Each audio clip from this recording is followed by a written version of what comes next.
berusia Indra Kesuma alias Indra Kents saat kemewahan itu menghampiri 25 tahun. Segala yang dibutuhkan mampu dibelinya. Bahkan rumah mewah seharga 30 miliar pun mampu dimiliki dalam waktu yang begitu singkat. Tak banyak yang tahu seperti apa perjuangannya mendapatkan semua harta tersebut. Hingga akhirnya terkuak kasus investasi bodong berkedok aplikasi. Kekayaan yang sungguh mudah didapatkan, kehancuran pun datang dalam seketika. Kendaraan mewah disita, rumah seharga 30 miliar rupiah itu pun disegel. Hanya bisa meratap dari balik tahanan, Indra tak kuasa bertindak. Jargon Tuhan pun bingung memiskinkan dirinya, berbalik menyerang. Hanya dalam satu kedipan mata, seluruh harta Indra Kents disikat habis. Keuntungan yang didapatnya dari aplikasi investasi bodong sungguh tak terkira. Dan di saat Indra terpuruk di balik tahanan, para sahabat buka suara. Tak sekedar dukungan lewat media sosial yang menuai kritik publik, salah satu sahabat dekat Indra, Paris Fernandes yang populer dengan jargon salam dari Binjai, ungkapkan peran Indra dalam kehidupannya.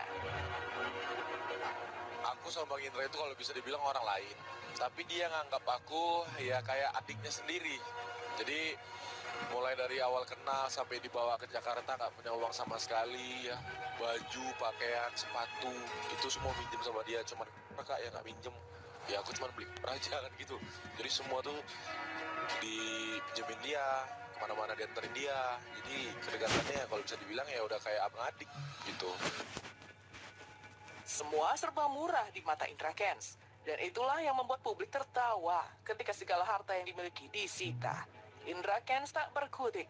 Dan di saat dirinya terkurung di balik ruang tahanan, hadir sang mantan Sushen yang membongkar sisi lainnya. Membangun asmara dari nol saat Indra masih bukan siapa-siapa. Gadis cantik tersebut sempat dilamar di Rusia. Namun sayang, kisah cinta mereka tak lama berjalan lantaran tak sepemikiran. Petua Sushen agar Indra meninggalkan investasi bodong tak didengar. Tak lama berselang, sang kekasih memutuskan untuk meninggalkan Indra Kents. Dulu tuh dia beda sih sama yang sekarang pastinya. Terus dulu tuh sebenarnya awal konten dia yang kayak slogan dia yang murah banget itu kan awalnya sama aku gitu.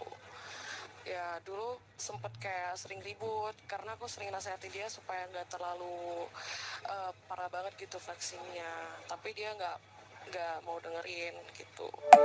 Ada nggak sejalan di bagian situ sih. Sudah diingatkan tapi Indra malah tak peduli. Sikapnya membawa pria tersebut masuk ke dalam jurang yang tak disangka. Ibarat pepatah, sepandai-pandainya tupai melompat sekali-kali jatuh juga. Kemewahan yang didapat Indra dari aksi menipu ribuan orang menjerumuskannya. Namun benarkah dengan segala kemewahan yang dimiliki, Indra tak jumawa, melainkan sering membantu banyak orang? Sosok Bang Indra ya yang kenalin ke Jakarta ya dia kak. Jadi dari awal tadi aku bilang, jadi memang yang ngebuka jalan di Jakarta juga dia, yang ngasih relasi, kenalin ini kenalin ini. Jadi awal di Jakarta kau pengen jumpa siapa, pengen jumpa Bang Atta Halilintar, pengen jumpa Celos buat TikTok tuh di telepon sama dia langsung pas di Medan. Ke Jakarta pengen jumpa siapa aja, jadi dikenalin, jadi itulah nambah temen. Jadi ya bisa aku bilang kalau Bang Indra tuh ya abangku yang beda darah sih kak. Dia dari dulu waktu sama aku juga sering kayak memberi gitu, bersedekah kecil-kecilan gitu sih. Kontennya penuh dengan keangkuhan, kekayaan dipamerkan. Seolah orang lain tak ada artinya di mata Indra Kents. Dengan kepribadian yang terpampang di media sosial, siapa sangka di mata Paris Fernandes, Indra tak sedemikian terbius dengan gaya hidup hedon. Mengaku aksinya di media sosial hanya sebatas konten. Benarkah di dunia nyata, Indra Kents justru murah hati? Ya kita tahu sendirilah, konten Bang Indra kan memang kan konsepnya memamerkan barang, memamerkan sesuatu yang harganya mahal. Tapi aslinya tuh nggak gitu kak. Jadi dia tuh nggak pernah, dari awal kenal aja sama aku nggak pernah nggak kasta.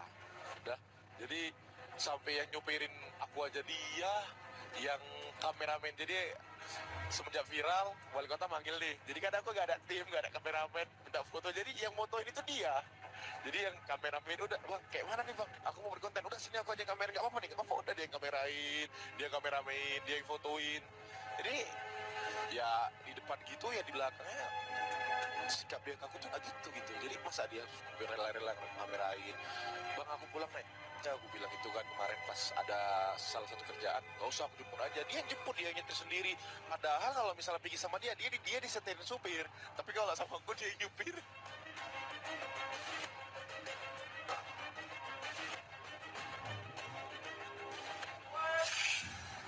Ya, jika kita dengarkan dari para kerabatnya mengatakan Indra ini sebenarnya orangnya baik, ya kan? Dan dua hal yang berbeda mungkin ya dalam keseharian orang yang baik, tapi dalam beberapa tindakan yang mungkin bisa merugikan orang lain, itu kan bukan masalah baik atau tidaknya perlakuan kepada orang sekitar. Iya.